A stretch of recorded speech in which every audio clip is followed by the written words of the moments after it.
Arsenal 5, Leeds 0. Welcome back to the Premier League. Craig, how are you doing? Yeah, it's a reality check, isn't it?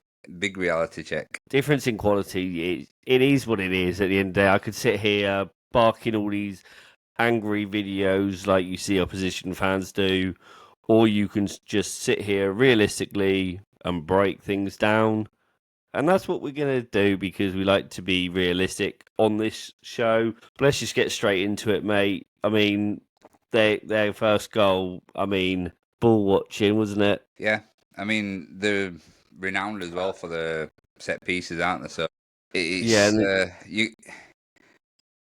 It's one of them. I mean, you can see the players are coming from, like, even if you look at it from when the corner comes in, it seems like the way they take, because they did all the corners the same way. Their players start from behind all our players and then run into the box as the ball's coming in. So they get a run onto the ball, but all our players are watching the ball and not watching where the men are coming from. yeah. And as you see, when he gets a flick on, Rodon, he just watches his man pass him. He doesn't even see where he is, and it is.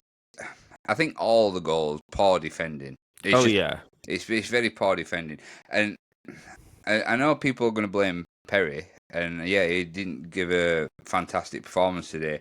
But imagine if that were Melly in the net. I mean, It would have I been. think he saves one of them, but again, it's one of those things that they had 5 shots on target, 5 goals. Perry's distribution was just poor today, which we will touch on shortly. I mean, the corner.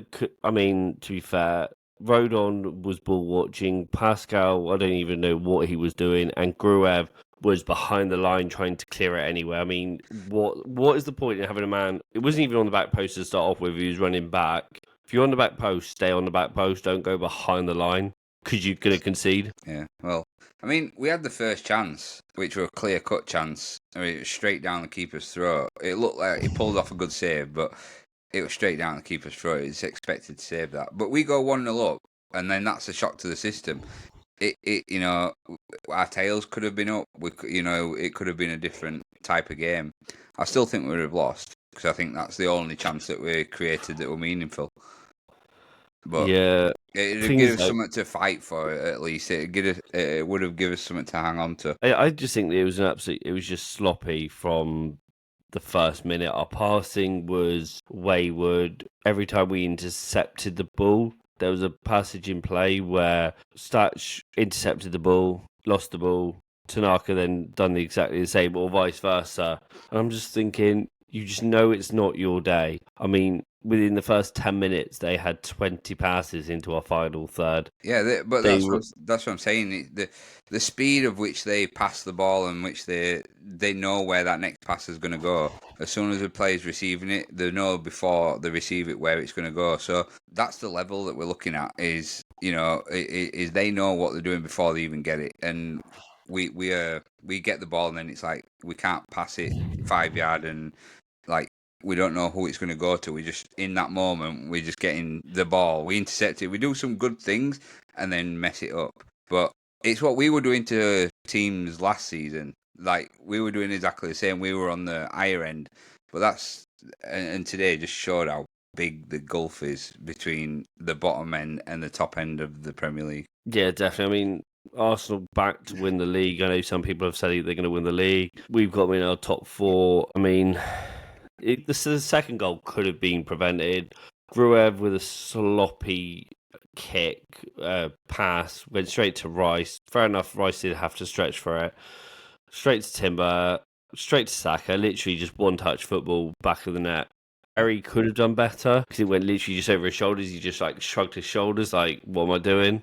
kind of thing. But I don't know. What did you make? Do you think he could have done better, or I don't know. I think the ball was over. It went over his shoulder, and I think it was over his shoulder before he even realised. It's like it he hit it that fast and that hard. But it was the build up to it. Like what I spoke to you about before we started recording, that the pass when when Gruev passed it out to Rice, it went straight out to Timber, and without even anybody looking thinking what was going to happen next. Timber played like first time, just touched it, and then played a first time ball straight to Saka, and then he reacted to it. The reaction time is so much faster than what we are competing at, because it looked like all our defence just switched off. So yeah, I mean, we saw it straight after the half time as well. Ball straight at the top. Edmondson plays Gorkarez on the side. Pascal, yeah, fair enough. He tracked back, but then he was just ball watching. He didn't put a foot in, and then all Gorkarez had to do was just dribble past him because he's in the area and he knows that if he gets a touch, he's going down and it's a penalty, and bam, it's in the back of the net. Yeah, and that's it. It's just all of it. I think on another level, like all those goals could have been prevented by being switched on and being a bit stronger. But they were ball watching. I think on just about every single goal. I mean, the penalty is a penalty. It's like that's not to do with the. It's not to do with preventing a goal, but it's the other four. You could have prevented them just by being a bit more switched on and a bit more stronger. This is where I say that we miss Ampadu a lot. Ampadu is, you don't realise how vital he is to that team until he's out of the team. And the strength in that, covering that defence that he does is so much better. And I know Gruev was good last season, but this season he's going to get caught out because he doesn't look strong enough. No, I mean, none of those mid three filled me with confidence today. I mean, like you said, ball watching on the fourth goal, whether or not it was a handball or not. Gruev today, even Stats right near towards the end, there was a few patches of play where we had the ball and he done 1-2, but then he just stopped running. I'm like, are you out of breath, that tired?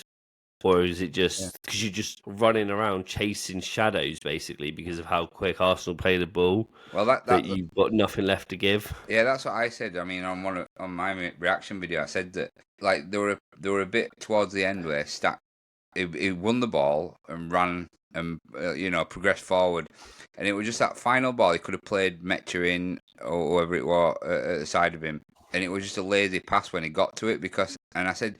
That and regarding to the penalty, it's a tired tackle. Because you could tell he was tired. He was bent over, like trying to get his breath at one point. Because it's not just down to the effort that they've put in. They were getting dragged all over the pitch by Arsenal. Like I said again, what we did to other teams last season, dragging teams all over the place. And when they're tired, you just walk through them, and that's what we do. I mean, Arsenal just took the foot off the gas for the last 20 minutes, and that's why we got them little breakaways, because they stopped dragging us around. But by that time, we were knackered, and it's no excuse. I mean, it's no excuse at all, because we were defensively we were poor, but offensively we had nothing to offer at all. No, I mean, did Pero even touch the ball? I mean, James and Nonte the first half did track back a couple of times, made good tackles, but again, going forward, we're so isolated because we're all dragged back in our own half. We've got 9 people behind the balls, and you got Pero up top. That when you're stuck against Saliba and Gabriel, who are two of the best centre backs in the league, you can see the quality, and it is the fact that yes, we're a newly promoted side. We need to know our level. Our level, in theory, isn't competing against Arsenal. Yes, it would have been hell of a nice to get a point. It would have been hell of a nice to win. Of course it would be. Realistically, I don't think I know a few people did predict us to win. I don't know if that was just pure hope or what. Realistically, we were never really realistically going to win this game. At Arsenal, they don't tend to lose. No, I mean, it's one of them where, like, if it's a one-off game, you like a cup game, and you play, you just go out and play with no fear or anything. You can come away with something, but it's not. It's a league game. It's different, and you're playing, trying not to lose. But in that sense, the way that I saw it is, you've got nothing to offer up front, and a team like Arsenal, especially any of those teams in the top 6, if you've got nothing to offer up front, they're not worried at all. like they're going to push you back and back and play in your half. It's only when you come to teams like that are more down at your level that you can try and do something, because they might be worried that you've got James, that you've got Nonto, that you've got, But Arsenal are not worried about that. They're not worried that you're going to break in behind, because they know they can keep the ball. So it's if you've got nothing to offer to worry them, what's making them sit back, like to be a bit cautious? There's nothing. So if like I know that it was later on in the game and Arsenal took the foot off the gas, but it looked a bit better with Mecha up front, because at least he can run in behind him, he can bully him a little bit. He offers a little bit more he's a bit stronger than what Pirro is. But yeah, and Aronson today, yeah, he looked better than what James did, because he runs around and hassles him. Even though we're losing, but there's still no threat. Like even Okafor didn't offer anything. No. So it's we need some attacking players that can be a bit dangerous. Yeah, I hope this is a sign that the 49ers and VAR could go out and think, we need this striker or this striker, a number 10 or whatever. I know that we don't seem to be playing with number 10. We do seem to be playing with that 3 in mid, which I don't mind. But when you're looking for some creativity, some spark, you need that. This is where you kind of know the levels of players. Is Pirro good enough? Is James good enough? Nonto good enough? All these players that were good or great in the Championship, they now need to be good stroke great in the Prem, and the levels are vastly different. Oh, they're massive, mate. It's just one of, like, Pirro can't hold the ball up against these players. Like in the Championship, there were times he weren't great in the Championship, and there were times he were really good. Just holding the ball up. As a goal scorer in the Championship, yeah, fine. But in this league, you need someone that can hold the ball. Just put like Ampadu does, where he puts his foot on the ball, slows it down, and looks for a pass. You need someone in every part of that pitch that can do that. So when you get into that final third, you want someone that can keep the ball, that can just look for a pass. But it's got to be quick tempoed. It's got to be quick. And Arsenal's pressing today were just like, it were too quick for us. It were too. They were coming at us, and we were rushing what we were doing instead of just playing it simple. It's like what we did last week to Everton, in theory. I mean, yeah. We'll do a bit of player ratings, because I know that we do player ratings on here. Stats wise, I mean, they had 18 shots to our 3 shots.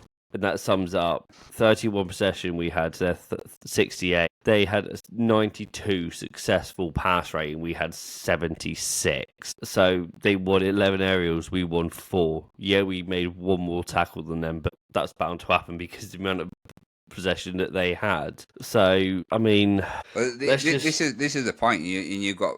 I know Farker don't like to just bring players straight into a team. Until they've got up to speed and they know the system. But you've bought these players because you've identified that you need to be physically strong and to be able to compete. And then you've got players like Biol, Bornau on the bench that you're strong players, you're tall players, that can win headers. So I know that it might have been too soon to bring them in, but give them a go. Because if that's what you need, and we were lacking that today. Yeah, and if things are, you leave it too late. You leave it 6-7 weeks. Yeah, and if you're not picking up the points, you're behind. You're going to be chasing, say, West Ham, Everton, Wolves, who you're in and around competing with. Yeah, and that's the thing. And because I really like Farker as a manager, and the way that he plays. But if he had the players, like if he had Arsenal. If he had 11 players that were on Arsenal's level, he could compete.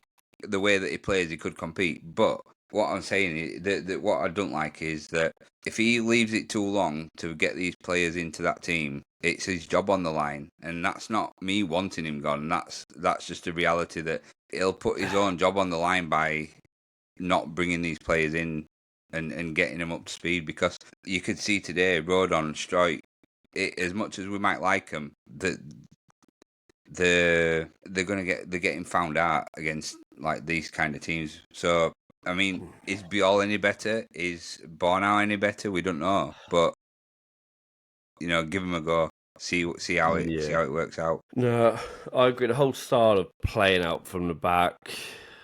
Let's just dive into it straight away. Perry playing out from the back, it did not work.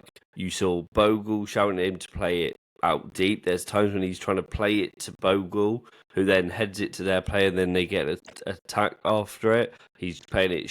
He literally played it into the middle. Zudamendi literally picks it up. Thankfully, Gorkarez misses it, which, to be fair, Sky commentators said it was Pirro that missed it, so they need to actually know what they're talking about, first of all. But Perry's distribution, we said last episode, that is pretty poor. Was it even worse today? I don't know. What because it's one of the... If you can't kick it long because there's no one to win it. So when you're playing it short and the pressing that Arsenal were doing, it's putting you under pressure. So you're having to. So I guess it's going to look bad. It's going to look worse because either way you kick it long, nobody's winning it. So it looks like a bad distribution. Or when you're playing it short, you've got players running onto it like closing it down and putting you under pressure. So you're making decisions that are wrong and wayward passes and bad passes. So yeah, it's not an excuse for him. I'm just saying that these things come into play, and we were just outplayed today, and I think these are all contributing to it. But I think for Perry, I'd got to be a 4. It's got a bad performance, really. Yeah, I mean, you'll think the first goal could have been prevented, but again, that was more the defence side of it than his mistake. The second one, he probably could have done better, but it flies across him at just speed. It's Saka, you know exactly what he's going to do. But then you run that risk of trying to put your hands up high. Already, he's then laying it off into Gorkarez either way. Yeah. And then you're moaning at him for being shot ready and not anticipating the pass. The third goal, again, probably could have done better. But again, that's more the defence side of it. Yeah. It's all ifs, buts, and maybes, isn't it? I guess when it comes to this, because it could have done better on them all if because you're expecting him to be that top keeper. But yeah, 4. I don't know. One thing for me about him is last week, when Everton got corner or they crossed it, he came out and just claimed it. And Arsenal, they're renowned for the corners, they're renowned for the set pieces. But you're the tallest player on that pitch, more or less. And with the fact that you can use your hands, it makes you taller than everybody else. So why didn't he just come and jump, take everybody out and claim the ball? You paused, and we're back. Yeah. So that's what I was saying. That why didn't he just come out and claim it? Because he's the tallest player on the pitch. Yeah, so that's the part. I don't see why he didn't claim it. I don't know if he...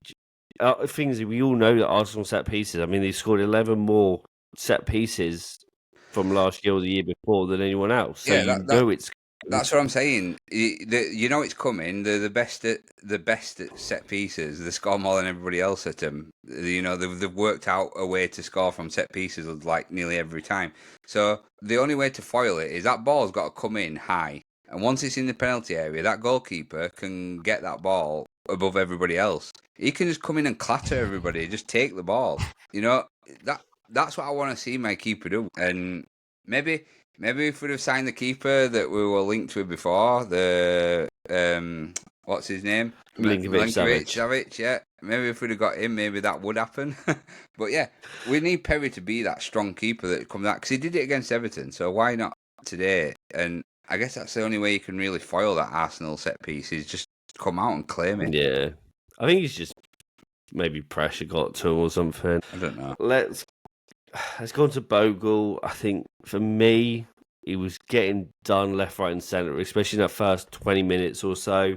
Picked up an early yellow card, so he did have to be very, very careful in making these rash tackles. I don't want to be too harsh on him, because after his yellow card, I did think he did all right. He did try and get back for Gorkarez's thing, but obviously bit too slow or Gorka's a bit too fast getting bit in. What would you rate him? Like I said, I think all these players are going to probably get similar ratings, but I'd probably give him a 5, maybe 5.5. Because out of them all, I thought he did some decent stuff trying to go forward. But yeah, silly yellow card to give himself, and but like all the defense were terrible. I'll give him a. I feel really harsh doing that because he's one of my favourite players. But I feel harsh with a lot of them today, but it's just the reality of that's what they are today. They were right. Rodon again 5. Most amount of clearances, obviously, because that's what he had to do. He had done 9 clearances, which was over double Pascal's and Goodmanson's. I mean, even still, that doesn't. We didn't clear the ones that he should have done. What did you say for him? 5. I think I'm gonna go. I'll go 5 as well. Right, Pascal next. I think I might give him a 4.5 because I thought he was the worst out of them. I'm giving him a 4. 4. I generally think that he is a bit of a liability in the Prem. I don't think he's strong enough. We saw it last time he was up. Yes, he did great in the Championship. I'll give him that. And yes, he was playing a bit out of position last time. But I just think that in the Prem, he's just not quite there. No, and it's like with a header at the corner. You've got to put that in the corners. You can't edit straight down the middle. You've got to put it in either side of the keeper. That's the difference, between winning and losing games sometimes. I mean, I'd go down to a 4, same as him. That's fine. Goodmanson, mate, what did you make of him today? I think he tried hard. He just didn't have a good time against anyone. Yeah. I mean, he did make a good tackle. Him and Nonto on the 31st minute when Nonto got back and made a couple tackles. He stood his ground, but again, when it was clear, he went straight to Zubimendi. So it's one of those things that yes, you win the ball back, but it's then what do you do with it? It's what you do with it that matters. And I mean, Arsenal showed that today. It's what you do with it that matters. You win the ball back and you make some use of it. But yeah, a 5 as well. Yeah, thinking exactly the same. Right, I'm going to go Gruev next. So Gruev's difficult because somehow, I don't know what these points are based on, but somehow he got one of the highest ratings on like FOTMob and who scored. Yeah. But on the eye, I'd probably go for a 4, 4.5. He tried. Physically, I don't think he's up to this level. No. Yeah, he can make tackles, he can cut things out, but then it's, again, what do you do it after he makes bad passes? He makes, and that's not the Gruev that we normally are used to seeing. No, I'm going 4. I thought, yes, fair enough, his passing was the highest of ours, the starting 11. But especially from the lower half, apart from the attackers, I think. But the ones that mattered most, he gave the ball away for their second goal. Yeah.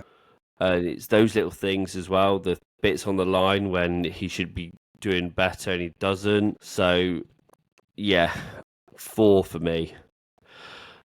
What about Tanaka, mate? Bless him. It wasn't his game, and you could see the difference in physicality. Yeah, he was getting bullied. There were a part where he got the ball and he got shoved out wide, and then he got doubled up on with Odegaard and someone else, and he just lost out. Yeah, they knew to target. If they kept stacking Tanaka quiet, they overrun that midfield, and unfortunately they won that midfield today, and as well as the game. And yeah, Tanaka, not his best performance. He was busy. He was trying, which he always does. He puts 100% into everything he does, and for that, maybe I'll give him a 5.5 just because he put the effort in. I'm not going any higher than a 5. Well, it's because I've given other people 5 that didn't put as much heart into it. No, I get that. I'll stick with a 5 though. Yeah, I'm giving him half a point for the heart that he shows. No, that's fine. Right, Atch, who, to be fair, we were all raving about last week. Still love him. What did you make of him, though? To be fair, we were the only player that broke us forward, though. at any point. Yeah. So, I mean, I probably have to give him a 5.5 just for the fact that he weren't as good as he was last week, but when he did get the ball, he was the only player that could even get into their half with it, and it's just he didn't do anything with it after that. Like last week, he was slotting balls left, right, and centre into players, but this week there were no end product from him. No, I don't know. He wore his socks off. You can obviously tell that because of how tired he got near the end. Yeah. I gave 5.5 as well. And again, I just feel really harsh with these because since we've been doing this podcast, we've been so used to winning games that we've been giving high ratings. Yeah. Well, this So- is a reality, mate. This is the reality of it. Like I said, this is what this show's going to be called now, just a reality check. Right, James, bless him, again. Non-existent, really.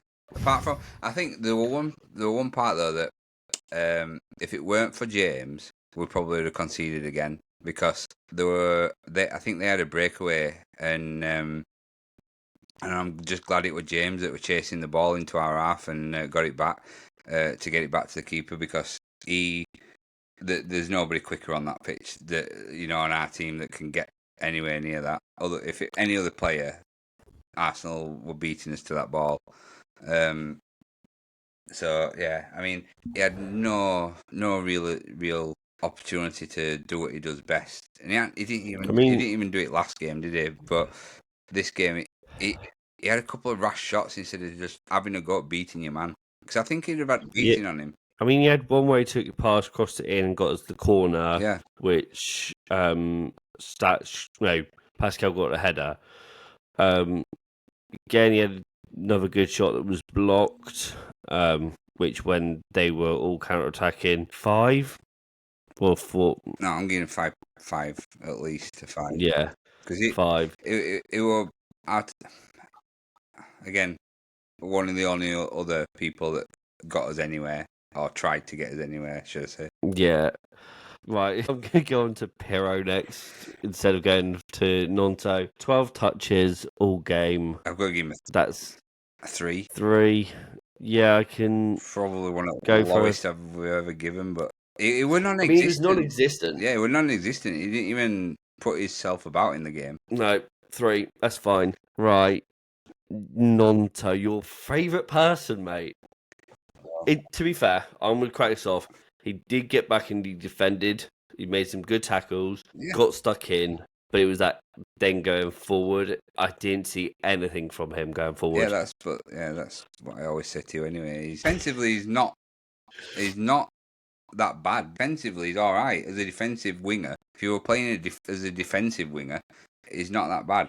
Like a left midfielder, for example. Yeah. But yeah, we're getting stuck in getting tackles. But again, once he got the ball and going forward, nothing. And these are the players that you're looking to get you out of these situations, like to drive you up the pitch. And for me, I didn't expect him to do anything, so I'm going to say probably 5. I was going to say you cannot give him less than what you gave James. No, just for his defensive work, he did well.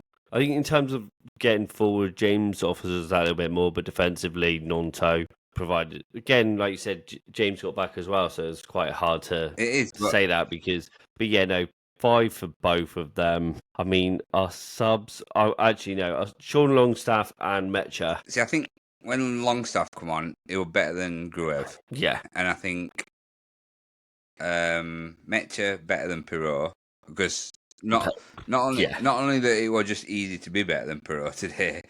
It was. I was gonna say he did put himself about. He did. I mean, he got himself into some good positions as well. The ball just didn't get to him sometimes, but he gave their defenders something to think about. I'm not saying a lot, but he gave them something to think about. I'd have to give them maybe a 5.5 just because they were better than the players that they replaced. Even Aronson, I'd give him 5.5 just because he tried to make things happen. I know he runs around a lot and he gave the ball away early on, but and put Arsenal in a good position because he passed it back to them into our half. But he did provide a good cross, which Metch almost got on the end of. Do you know what? I agree with the 5.5s for Sean and Lucas, but I'm going to give Aronson a 6. And that's solely based on him running, literally chasing the ball down. Yes, they may have been tied towards the end, fair enough, but he chased that ball non-stop. There was a time when he was at the throw-in line or something, byline, and he ran straight across right to the keeper, trying to get that ball. Keeper passed it over to their left back, and he then chased it down, and he almost caught it. Yeah, and I'm not getting higher ratings for just running.